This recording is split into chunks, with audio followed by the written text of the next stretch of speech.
Hello students, how are you? Hope you all are fine at your home, है ना? Be safe at your home until the lockdown get open. Okay, now come to the topic. Today's topic is formation of corpus luteum. तो हम क्या पढ़ रहे थे? मैंने earlier I have taught you about the formation of follicle, और formation of follicle में हमने पढ़ा था कि प्रीमोडियल फॉलिकल कैसे बनते हैं, प्राइमरी फॉलिकल कैसे बनते हैं, फिर हमने सेकेंडरी फॉलिकल देखा था, फिर हमने फाइनली जो था हमने ग्राफियन फॉलिकल का फॉर्मेशन देखा था, है ना? और ग्राफियन फॉलिकल, जब हमने ग्राफियन फॉलिकल बनाया था तो हमने बोला था कि ये मैच्योर फॉलिकल है जिसके अंदर सेकेंडरी oocyte मिलती है, और जैसी स्पर्म का इनकाउंटर होगा फीमेल की बॉडी में, वैसी जो सेकेंडरी oocyte है वो अपनी मेटाफेज स्टेज को कंप्लीट करेगी, अपनी मियोसिस सेकेंड को कंप्लीट करेगी और ओवम में कन्वर्ट हो जाएगी। ठीक है, तो ये जो सेकेंडरी oocyte जो है स्पर्म को, अब सपोज ये हमारी सेकेंड, जब हमने डायग्राम देखा था तो हमने यहाँ पर डायग्राम में क्या देखा था मैं आपको बताती हूँ। देखो, ये हमारा डायग्राम था, ठीक है, ये हमारा डायग्राम था। तो इस डायग्राम में ये क्या है? ये क्या है? हमारी सेकेंडरी oocyte है ना? और इसके चारों तरफ क्या लगा हुआ है? ग्राफियन फॉलिकल लगा हुआ है ना? ग्राफियन फॉलिकल लगा हुआ है इसके चारों ओर। ये देखो, ये पूरा का पूरी कवरिंग लगी हुई है। अब इस सेकेंडरी oocyte को क्या करना है? बाहर निकलना है ना? तो सेकेंडरी oocyte बाहर निकलेगी तो क्या हो जाएगा? ग्राफियन फॉलिकल जो है वो रप्चर हो जाएगा। मेरी बात समझ रहे हो? ग्राफियन फॉलिकल जब फटेगा, जब वॉल्स फटेंगी, तभी तो उसके अंदर जो छुपी हुई सेकेंडरी oocyte है वो बाहर निकलेगी, है ना? तो अब हमें आगे ये देखना है। यहाँ तक तो मैंने आपको रिवीजन कराया। अगर आपको डिटेल में पढ़ना है तो आप इससे प्रीवियस लेक्चर पढ़ सकते हैं, फॉर्मेशन ऑफ फॉलिकल वाला। ठीक है, तो हमें अब आगे क्या देखना है कि ये जो हमारा स्ट्रक्चर बना है इसको हम मैच्योर फॉलिकल बोलते हैं, ग्राफियन फॉलिकल बोलते हैं, और इसके अंदर जो छुपी हुई है वो हमारी सेकेंडरी oocyte है। ये सेकेंडरी oocyte जब बाहर निकलेगी तभी ये स्पर्म के साथ मिक्स होगी और जाइगोट का फॉर्मेशन होगा। ठीक है, तो अब हमें आगे क्या देखना है कि इस सेकेंडरी oocyte के साथ आगे क्या हो रहा है, और इस ग्राफियन फॉलिकल के साथ जो कि फट चुका है, जो ग्राफियन फॉलिकल फट चुका है, रप्चर हो चुका है, वो आगे जाकर क्या उसका फेट होगा, और इस सेकेंडरी oocyte का क्या फेट होगा, ये हमें अब इस लेक्चर में देखना है। Okay, now come to the topic. मैं आपको पहले ही बता चुकी हूँ कि हमें इस लेक्चर में क्या देखना है कि हमारा जो सेकेंडरी oocyte है उसका क्या फेट हो रहा है, और जो हमारा रप्चर किया हुआ ग्राफियन फॉलिकल है उसका क्या फेट हो रहा है। तो सबसे पहले हम देखते हैं। सबसे पहले मैंने आपको बताया कि जो सेकेंडरी oocyte निकलेगी वो तो किसके साथ जाकर मिलेगी? स्पर्म के साथ जाकर मिलेगी, और वो अपनी मेटाफेज स्टेज को कंप्लीट करेगी, मियोसिस सेकेंड को कंप्लीट करेगी और ओवम में कन्वर्ट हो जाएगी। मेरी बात समझ में आ रही है? अब दूसरी बात बची कि जो वो बाहर का जो रप्चर ग्राफियन फॉलिकल है, ठीक है, जो फट गया है ग्राफियन फॉलिकल, जब उसके अंदर से सेकेंडरी oocyte निकली तो जो फट गया है ग्राफियन फॉलिकल उसका क्या फेट होगा? तो उसके फेट के लिए हमें पढ़ना है फॉर्मेशन ऑफ कॉर्पस ल्यूटियम। ये कॉर्पस ल्यूटियम का फॉर्मेशन कैसे होता है? तो बेटा, कॉर्पस ल्यूटियम का जो फॉर्मेशन होता है वो ग्राफियन फॉलिकल जो रप्चर हुआ है उससे बनता है। अंदर से तो सेकेंडरी oocyte निकली ना, सेकेंडरी oocyte तो स्पर्म के साथ मिली और ओवम बना दिया, है ना? और जो बाहर का फटा हुआ ग्राफियन फॉलिकल था वो कॉर्पस ल्यूटियम बनाएगा। अब कैसे बनाएगा? देखो, जब ओव्यूलेशन नहीं हुआ, ओव्यूलेशन क्या होता है? ओव्यूलेशन का मतलब होता है, मैं आपको फिर से बता रही हूँ इस डायग्राम को देखकर। ये डायग्राम देखो, ठीक है।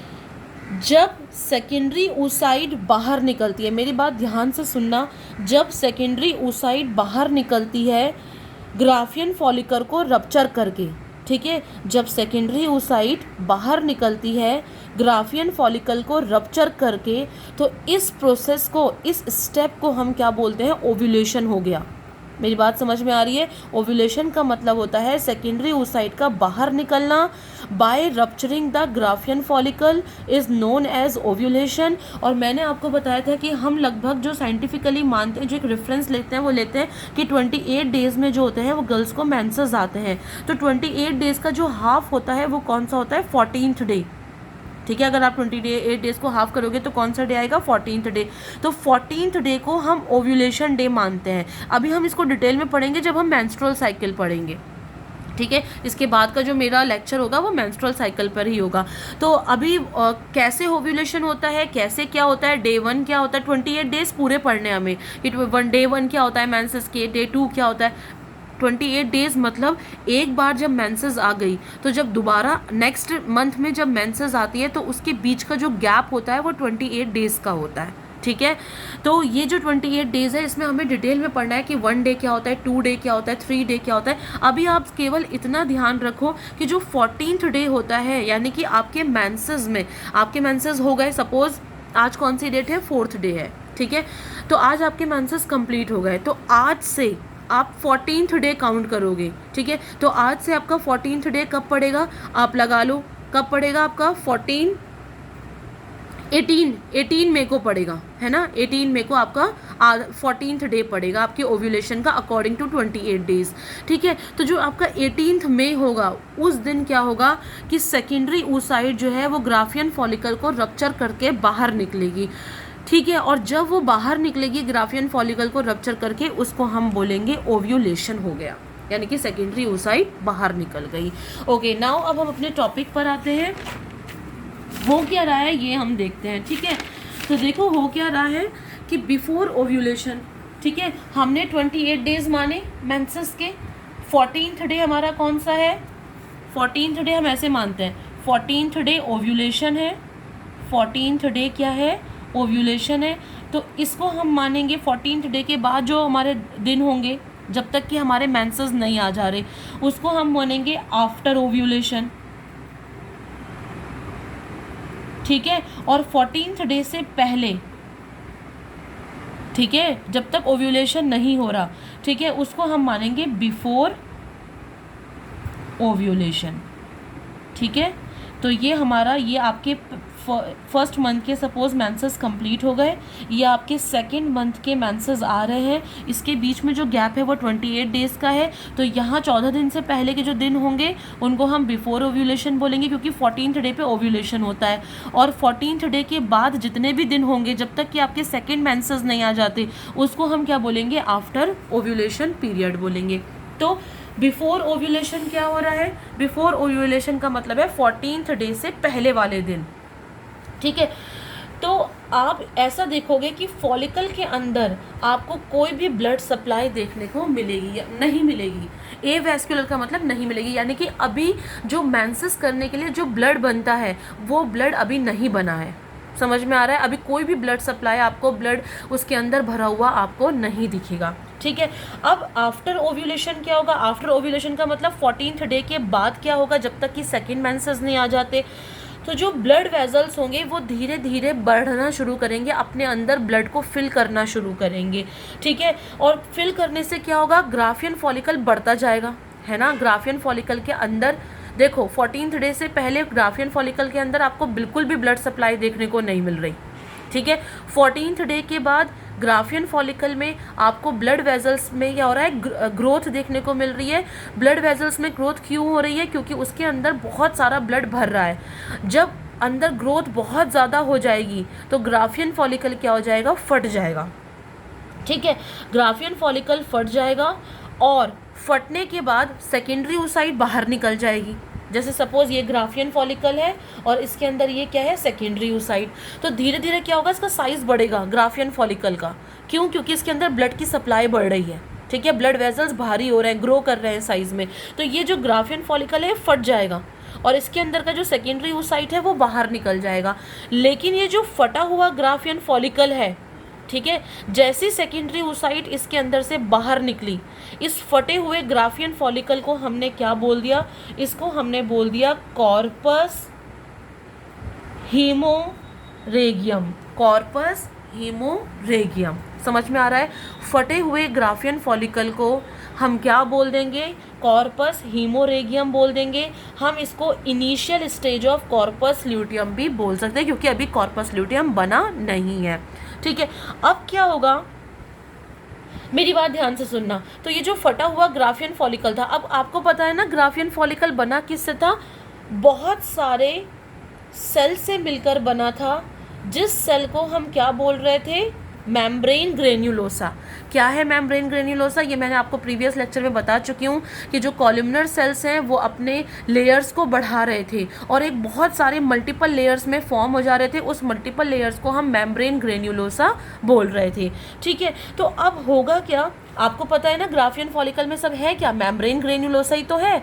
ठीक है, तो ये जो मेम्ब्रेन ग्रेन्युलोसा है, ठीक है, ये क्या करेगी, ये अपने आप को, ये जो रप्चर ग्राफियन फॉलिकल है, जो फट गया है ग्राफियन फॉलिकल, इसको हमने क्या बोला, कॉर्पस हीमोरेगियम बोला। अब इस कॉर्पस हीमोरेगियम के जो ग्रेन्युलोसा सेल्स हैं, ठीक है, जो ग्रेन्युलोसा सेल्स हैं वो अपने आप को साइज़ में बढ़ा रहे हैं और उनका कलर जो है आपको येलो देखने को मिल रहा है। और ये जो येलो कलर है वो because of the lutein hormone की वजह से, ल्यूटीन प्रोटीन की वजह से है। ये बहुत क्वेश्चन पूछने में आता है कि जो कॉर्पस ल्यूटियम का येलो कलर होता है वो किसकी वजह से होता है, तो ल्यूटीन की वजह से होता है। ठीक है, तो जैसे क्या होगा, ग्रेन्युलोसा सेल्स येलो कलर के हो जाएंगे। ठीक है, जैसी ग्रेन्युलोसा सेल्स येलो कलर के हो जाएंगे बिकॉज ऑफ द ल्यूटीन, तो इन ग्रेन्युलोसा सेल्स को हम ल्यूटियल सेल्स बोल देंगे या ल्यूटीन बोल देंगे। समझ में आ रहा है? उसके बाद क्या होगा, ये जो ल्यूटियल सेल्स हैं, यानी कि ये जो ग्रेन्युलोसा सेल्स हैं, जब ये येलो कलर के हो जाएंगे तो इनको हम ल्यूटियल सेल्स बोलेंगे। ये जो ल्यूटियल सेल्स हैं ये फिर क्या निकालेंगे, प्रोजेस्टेरॉन निकालेंगे।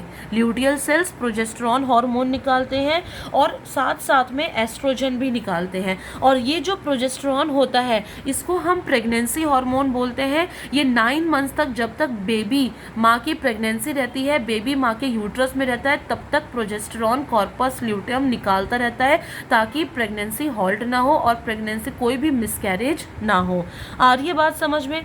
ओके, तो सबसे इम्पॉर्टेंट बात क्या है कि कॉर्पस ल्यूटियम क्या है, तो मैं आपको बता चुकी हूँ कि कॉर्पस ल्यूटियम का फॉर्मेशन जो बचा कुचा ग्राफियन फॉलिकल है, जो फटा हुआ ग्राफियन फॉलिकल है, उससे बनता है। ठीक है, कॉर्पस ल्यूटियम, हम ल्यूटियम क्यों बोल रहे हैं, because of the lutein protein. Lutein protein क्या कर रहा है, येलो कलर दे रहा है, किसको दे रहा है, ग्रेन्युलोसा सेल्स को दे रहा है, बिकॉज ऑब्वियसली ग्रेन्युलोसा सेल्स ही तो ग्राफियन फॉलिकल बना रहे थे। ठीक है, तो this is all about the formation of corpus luteum. अब हम ये देखते हैं कि इस कॉर्पस ल्यूटियम का फॉर्मेशन जब हुआ तो इसका फेट क्या होगा।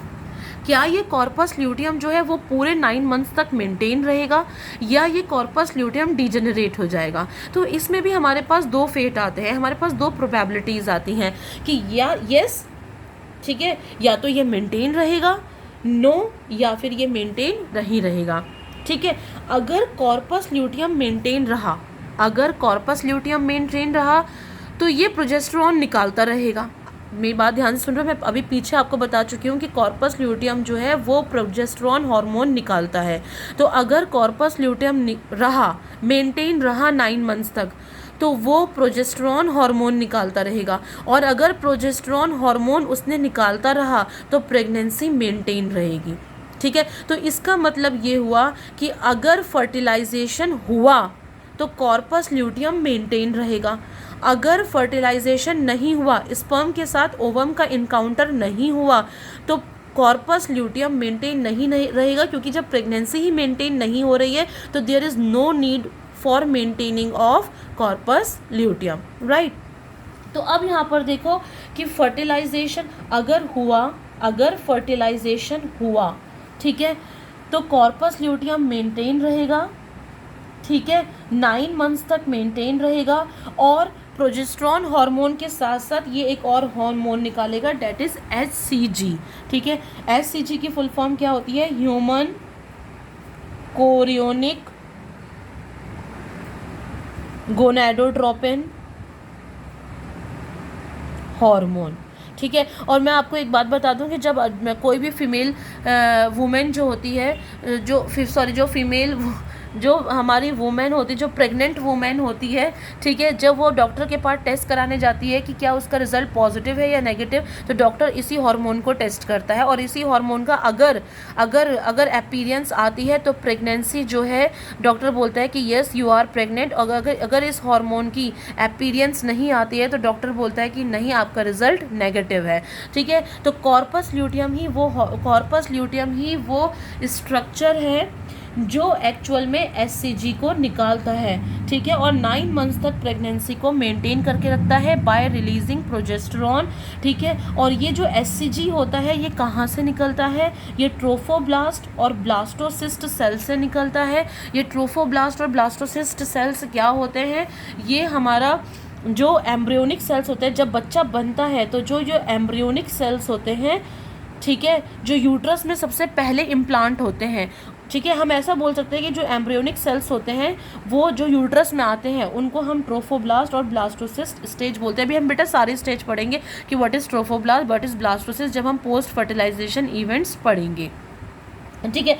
ओके, अगर फर्टिलाइजेशन नहीं हुआ तो क्या होगा, अगर फर्टिलाइजेशन नहीं हुआ तो हमें कॉर्पस ल्यूटियम की कोई भी ज़रूरत नहीं है, ठीक है। तो कॉर्पस ल्यूटियम क्या होगा, 9 डेज के अंदर अंदर डीजेनरेट हो जाएगा, अपने फॉर्मेशन जैसी फॉर्म हुआ उसके 9 डेज के अंदर अंदर ख़त्म हो जाएगा। और ख़त्म होने के बाद जो उसका बचा कुची चीज़ है, जो रिमेनिंग पार्टिकल्स उसके बचे कुचे हैं, उसको हम कॉर्पस एल्बिसेंस बोलते हैं, ठीक है। और ये जो कॉर्पस एल्बिसेंस है, ठीक है, ये आपको कब देखने को मिलेगा, about 23rd day of its MC. जब आपको एमसी होने वाले होंगे ना, जब आपको मेंस्ट्रुअल साइकिल होने वाली होगी, तो मेंस्ट्रुअल साइकिल कब हो रही है, 28 डेज़ के बाद।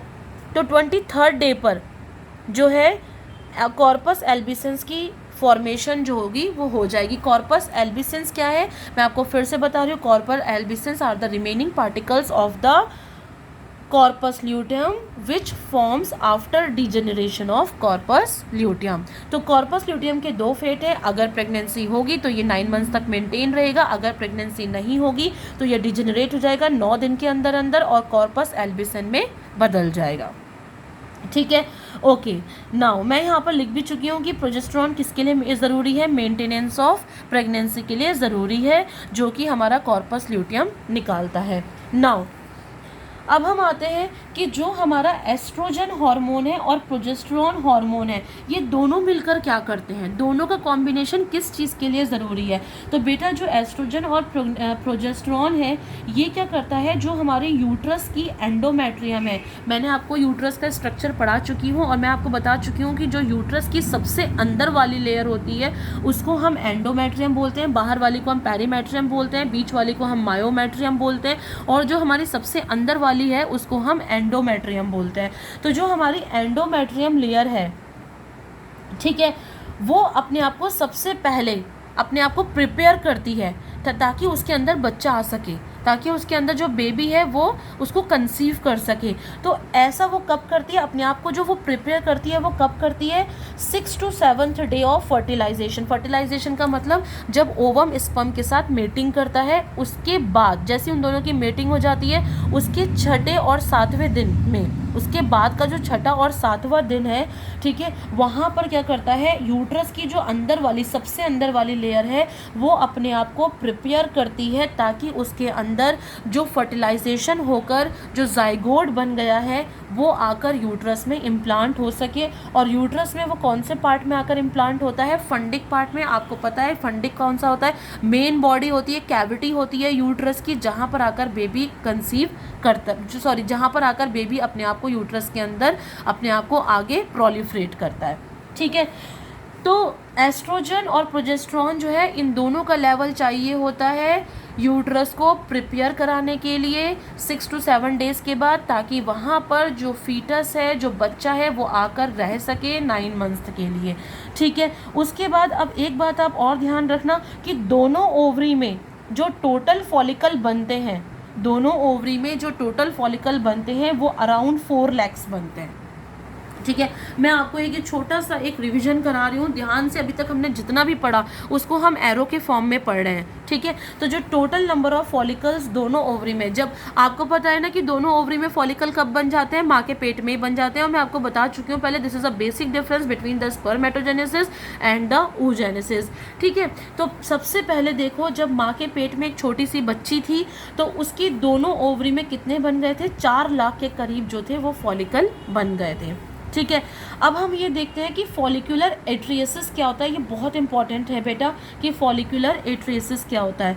तो आप एक बात ध्यान सुनना मेरी, हमने क्या बोला, हमने बोला कि बच्ची के अंदर कितने फॉलिकल बने, 4 लाख बने, लेकिन जब वो पैदा हुई और जब तक वो अपनी रिप्रोडक्टिव ईयर्स में गई। रिप्रोडक्टिव ईयर्स का मतलब जब तक कि वो रिप्रोडक्शन ना कर सके, जब तक वो इस लायक ना बन जाए कि वो रिप्रोडक्शन कर सके। और आपको पता है कि कोई भी लड़की रिप्रोडक्शन के लायक कब बनती है, जब उसको मेंस्ट्रुअल साइकिल होती है, जब उसके पीरियड्स आने स्टार्ट होते हैं, तभी हम बोलते हैं कि हाँ लड़की जो है वो रिप्रोडक्टिव लाइफ में पहुंच गई है।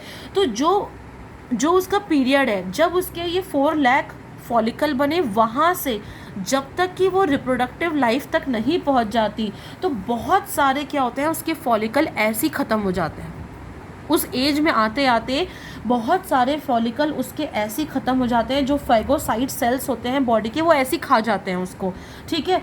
तो यही जो प्रोसेस है, यही जो प्रोसेस है, उसको हम क्या बोलेंगे, फॉलिकुलर एट्रेसिस। फॉलिकुलर एट्रेसिस का मतलब होता है most of the follicles get degenerated or eaten by phagocytes when it reach to the reproductive year of its life span। ठीक है, आ गई बात समझ में। तो अब हम क्या बोलते हैं, अच्छा अब एक बात आप याद रखना, इसीलिए हम क्या बोलते हैं कि जब फीमेल गैमीट प्रोड्यूस करती है तो उसके पास उस time limited number of ovules, ovum ही रह जाते हैं। उसके पास जो फॉलिकल्स होते हैं वो लिमिटेड नंबर के ही रह जाते हैं। क्यों? क्योंकि जब तक वो अपनी रिप्रोडक्टिव लाइफ स्टेज में पहुंची तब तक उसके मोस्ट ऑफ द जो फॉलिकल्स थे वो ख़त्म हो चुके हैं। और मैं आपको एक बात बता दूं, जब हमें पीरियड्स होते हैं, ठीक है, तो जैसे फॉर एग्जांपल अभी हमें पीरियड हुए हैं, इस मंथ हमें पीरियड हुए हैं, तो हमारे पास कितनी ओवरी हैं, 2 ओवरी हैं। तो पहले सपोज हमारे पास 2 ओवरी है, एक लेफ्ट ओवरी है और एक हमारे पास राइट ओवरी है। तो एक बार जब हमें पीरियड्स होते हैं तो लेफ्ट ओवरी से ओवम निकलता है, दूसरी बार जब हमें दूसरे मंथ पीरियड होते हैं तो राइट से निकलता है, मतलब ऑल्टरनेट वेज में निकलता है। एक बार लेफ्ट से, 1 महीने लेफ्ट से, 1 महीने राइट से मेंसेस होते हैं, 1 महीने लेफ्ट से मेंसेस होते हैं, 1 महीने राइट से मेंसेस होते हैं। मेंसेस का मतलब क्या होता है, ओवम का बाहर निकलना। ओवम क्यों बाहर निकल रहा है, क्योंकि उसको स्पर्म नहीं मिला फर्टिलाइजेशन करने के लिए, ठीक है। अगर उसको स्पर्म मिल जाता फर्टिलाइजेशन करने के लिए तो पीरियड्स 9 महीने तक रुक जाते हैं, ठीक है। तो पीरियड्स का होने का मतलब है ओवम का बाहर निकलना, पीरियड्स के ना होने का मतलब है ovum get fertilised into with sperm. Okay, तो एक ओवम एक मेंसेस साइकिल में निकलता है और एक हमेशा कब निकलता है, अल्टरनेट ओवरी से निकलता है। यानी कि एक ओवरी लेफ्ट ओवरी से एक बार निकलेगा, राइट ओवरी से अगली बार निकलेगा, ठीक है। अब हम बात करते हैं, एक हमारा ऑक्सीटोसिन हार्मोन है। ये ऑक्सीटोसिन हार्मोन क्या करता है, ये हेल्प करता है जब कॉपुलेशन होता है। कॉपुलेशन का मतलब होता है मेटिंग, जब जो मेल होता है, ठीक है, तो वो जो अपना पेनिस होता है वो फीमेल की वेजिना में इंसर्ट करता है, मेटिंग करता है, उसको हम क्या बोलते हैं, कॉपुलेशन बोलते हैं, ठीक है। तो कॉपुलेशन में हेल्प कौन करता है, ऑक्सीटोसिन करता है। ये ऑक्सीटोसिन कहाँ से निकलता है, पिट्यूटरी ग्लैंड से निकलता है। और क्या करता है ये ऑक्सीटोसिन, पेरिस्टाल्सिस मूवमेंट को प्रमोट करता है फैलोपियन ट्यूब में, यूट्रस में, ताकि जो सीमेन है मेल का वो फैलोपियन ट्यूब तक, मतलब फीमेल की फैलोपियन ट्यूब तक आ जाए, सक करता हुआ वहाँ तक आ जाए, पेरिस्टाल्सिस करता हुआ वहाँ तक आ जाए। इसमें भी ऑक्सीटोसिन हेल्प करता है। और एक बात मैं और आपको बता दूं कि oxytocin is the main hormone which responsible for parturition.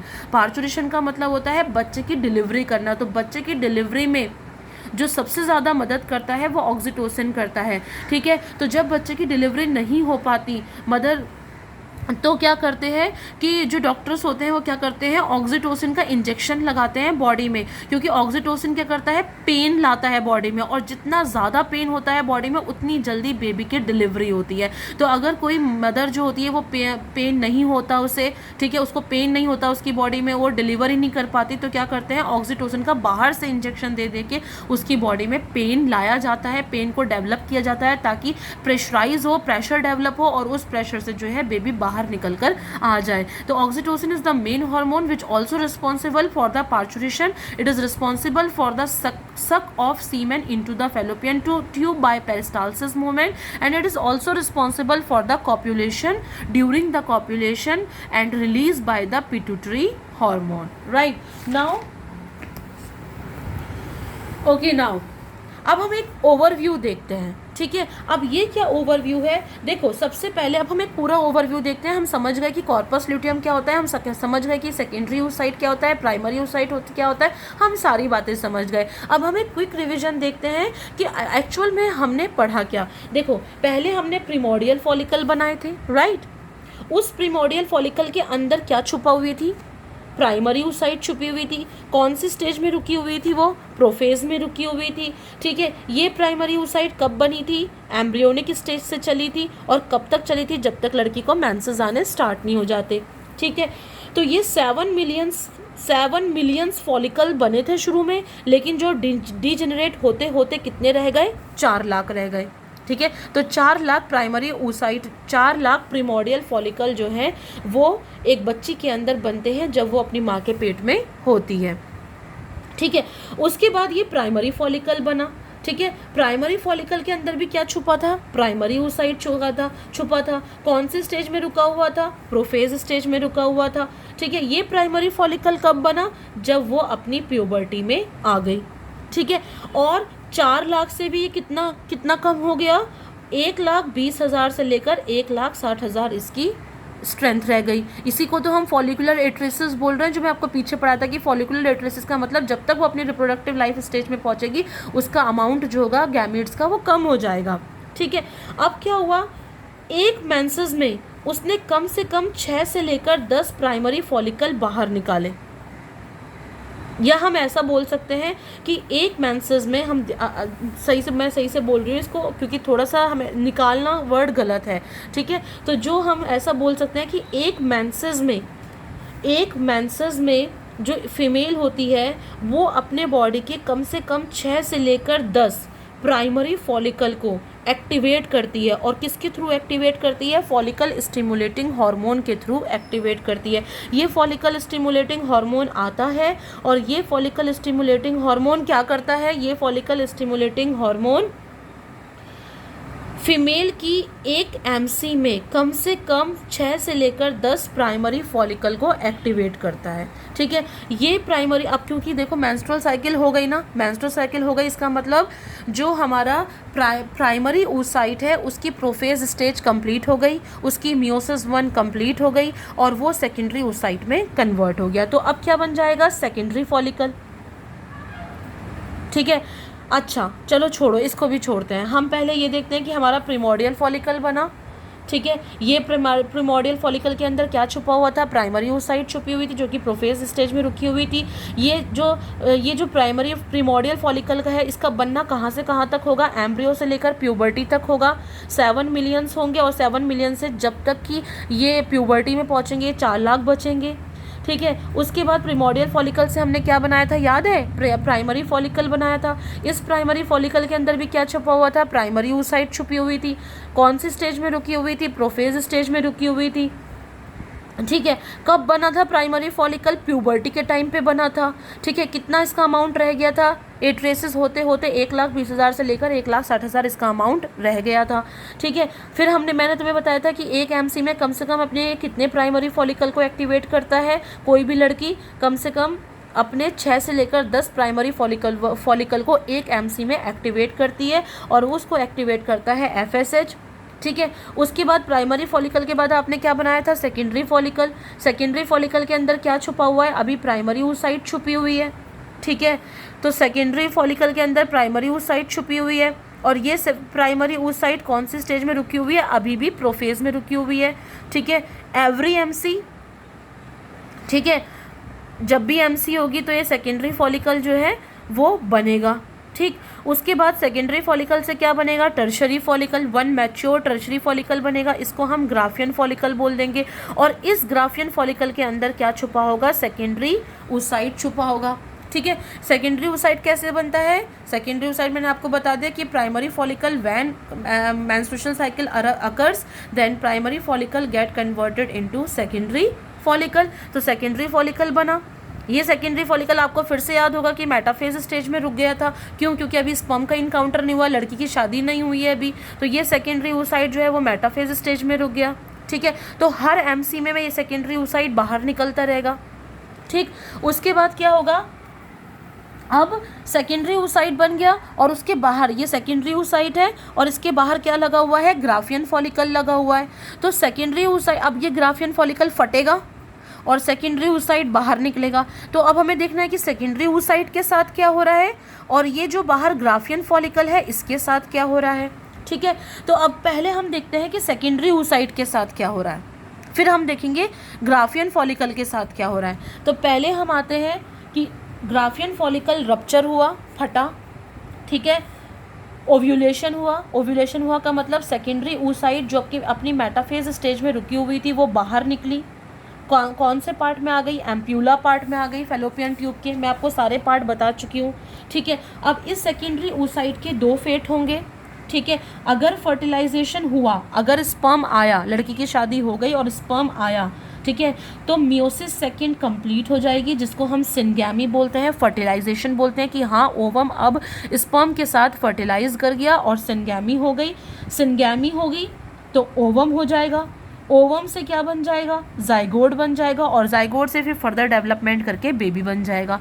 ठीक है, अगर फर्टिलाइजेशन नहीं हुआ, यानी कि लड़की का जो ओवम है वो अभी स्पर्म के साथ इनकाउंटर नहीं किया, ठीक है, अभी स्पर्म के साथ इनकाउंटर नहीं किया, तो क्या होगा कि सेकेंडरी oocyte डिजेनरेट हो जाएगा और एमसी के थ्रू बाहर निकल आ जाएगा। अच्छा, एक बात मैं आपको बता दूं, सेकेंडरी oocyte हम गर्ल्स में तब तक बोलते हैं जब तक वो स्पर्म के साथ इनकाउंटर नहीं कर रही। जैसे स्पर्म के साथ सेकेंडरी oocyte इनकाउंटर करती है, ठीक है, तो सेकेंडरी oocyte को हम ओवम बोल देते हैं और ये ओवम फिर स्पर्म के साथ जाकर मिलकर जाइगोट को बनाता है। तो मैंने आपको सेकेंडरी oocyte के बारे में बता दिया कि सेकेंडरी oocyte अगर फर्टिलाइजेशन हुआ तो बेबी में डेवलप हो जाएगा, सेकेंडरी oocyte अगर फर्टिलाइजेशन नहीं हुआ तो एमसी के थ्रू बाहर निकल जाएगा। ठीक है, अब हम बात करते हैं कि ये जो बाहर का ग्राफियन फॉलिकल है ये रप्चर होगा तो क्या होगा। तो रप्चर ग्राफियन फॉलिकल मैं भी आपको बता चुकी हूँ, केवल मैं रिवाइज करा रही हूँ आपको एरो के थ्रू। ये कॉर्पस हीमोरेगिसम में बदलेगा। कॉर्पस हीमोरेगिसम आपको पता है क्या थी, इनिशियल स्टेज थी। ये कॉर्पस हीमोरेगिसम कॉर्पस ल्यूटियम में बदलेगा। कॉर्पस ल्यूटियम प्रेगनेंसी अगर हुई या नहीं हुई उसके अकॉर्डिंग इसके दो फेट हैं। अगर प्रेगनेंसी हुई तो ये पार्चुरेशन तक यानी कि बेबी की डिलीवरी तक रहेगा और एससीजी निकालता रहेगा बॉडी से। ठीक है, अगर प्रेगनेंसी नहीं हुई तो कॉर्पस ल्यूटियम डिजेनरेट हो जाएगा और इसके रिमेनिंग पार्टिकल्स को हम कॉर्पस एल्बिसेंस बोल देंगे। समझ में आया। तो this is all about the formation of follicles, fate of Graafian follicles, fate of corpus luteum. बहुत ध्यान से पढ़ना बेटा, ये बहुत इंपॉर्टेंट पार्ट है, बहुत इंपॉर्टेंट पोर्शन है। फॉलिकल का डेवलपमेंट कैसे होता है, फॉलिकल का आगे जाकर ग्राफियन फॉलिकल की क्या फेट होती है, कॉर्पस ल्यूटियम की क्या फेट होती है। ठीक है, ल्यूटियल कॉर्पस ल्यूटियम हम इसे क्यों बोलते हैं, बिकॉज ल्यूटीन की वजह से। ठीक है, और प्रिमोडियल फॉलिकल कैसे बनता है, प्राइमरी फॉलिकल कैसे बनता है, सेकेंडरी फॉलिकल कैसे बनता है। और एक बात बहुत ध्यान से रखना, ध्यान से समझना कि ग्राफियन फॉलिकल के अंदर ही केवल सेकेंडरी oocyte होता है, बाकी जितने भी फॉलिकल्स होते हैं उन सब के अंदर प्राइमरी oocyte होता है। ठीक है, और सेकेंडरी oocyte ही स्पर्म के साथ जाकर मिलता है और सेकेंडरी oocyte को जैसे स्पर्म टच करता है सेकेंडरी oocyte का नामकरण हम चेंज कर देते हैं, ओवम बोल देते हैं और ovum get develop into the zygote. Zygote अगर नहीं बना, फर्टिलाइजेशन अगर नहीं हुआ तो secondary oocyte comes through the menstrual cycle, ठीक है, डिजेनरेट कर जाता है, मेंस्ट्रुअल साइकिल के थ्रू बाहर आ जाता है। This is